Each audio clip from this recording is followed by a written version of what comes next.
perlindungan yang teguh. 2 Samuel 22, ayat yang kedua, firman Tuhan berkata demikian.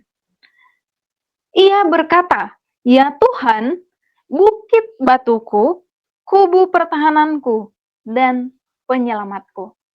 Bapak, Ibu, dan Saudara yang terkasih, dalam perjalanan hidup kita, tentu kita sering diperhadapkan dengan situasi yang sangat rumit. Situasi yang membuat kita merasa tidak ada jalan, seolah hidup menyerang kita dari segala arah. Mungkin itu dari keluarga, pekerjaan, tekanan dari kantor, tekanan dari hubungan suami atau hubungan istri.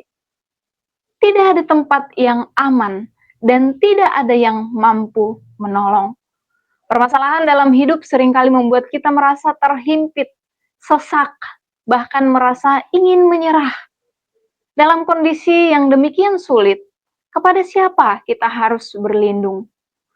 Bapak, Ibu, dan Saudara, 2 Samuel 22 ini adalah nyanyian pujian Daud setelah Tuhan melepaskannya dari semua musuh dan dari tangan Saul.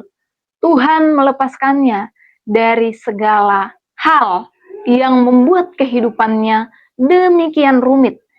Ini adalah momen refleksi Daud ketika ia menoleh ke belakang dan melihat bagaimana Tuhan menyertainya, melindunginya, dan bahkan menyelamatkannya dari banyaknya bahaya. Di sini Daud menggambarkan Tuhan dalam 3 hal yang penting. Yang pertama, ia mengatakan bahwa Tuhan adalah bukit batu. Bukit batu di dalam budaya timur menggambarkan tempat perlindungan yang kokoh, tidak mudah dihancurkan, dan ini melambangkan kestabilan dan juga keamanan. Yang kedua, Daud menggambarkan Tuhan itu sebagai kubu pertahanan, menggambarkan benteng yang sulit ditembus oleh musuh, tempat berlindungan dari serangan yang mematikan. Yang ketiga, Daud mengatakan bahwa Tuhan adalah penyelamatnya. Tuhan bukan hanya tempat untuk bertahan, tapi juga tempat yang aktif menyelamatkan dan membebaskannya dari kesulitan. Artinya, Tuhan tidak pernah diam di saat kita di dalam kesulitan. Ia tetap bekerja walaupun kita tidak merasakannya. Bapak, Ibu, dan Saudara yang terkasih, ketika kita berada dalam tekanan hidup, seringkali kita lari kepada hiburan yang sementara. Pergi healing ke suatu tempat misalnya, menghibur diri bersama dengan teman-teman, pergi berlibur, berbelanja, atau bahkan ada orang yang pergi ke klub malam dengan alasan saya harus menikmati hidup, tanpa sadar bahwa itu hanya hiburan sementara, bahkan dapat memberikan efek stres yang lebih parah. Bapak, Ibu, dan Saudara yang terkasih, hiburan yang ditawarkan oleh dunia ini kelihatannya memang menarik, namun sikapnya hanyalah sementara. Pada saat kita dalam tekanan, ada musuh-musuh di udara yang berusaha menjauhkan kita dari Tuhan. Dan itulah waktu yang tepat bagi iblis untuk menyerang kita dari berbagai sisi. Dari keluarga, pekerjaan, dan tekanan hidup yang lainnya. Karena kita sedang berada dalam titik yang paling lemah. Namun firman Tuhan hari ini mengatakan, Tuhan adalah kubu pertahanan yang tidak akan dapat diserang oleh musuh. Dan terlebih lagi, Tuhan adalah penyelamat yang aktif bekerja. Ia bekerja walaupun kita tidak melihat.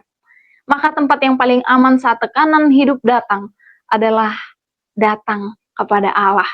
Datang kepadanya dengan hati yang hancur, seperti anak kecil yang selalu mengandalkan orang tuanya.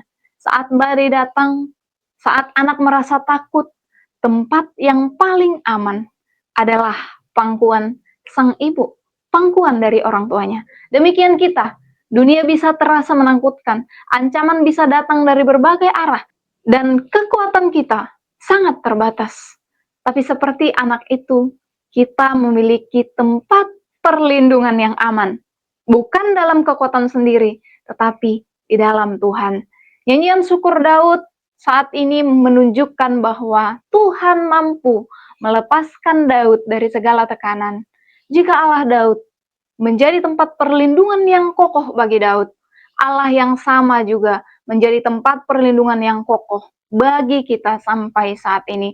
Bahkan tekanan yang paling berat bagi manusia telah Ia kalahkan di kayu salib, yaitu maut.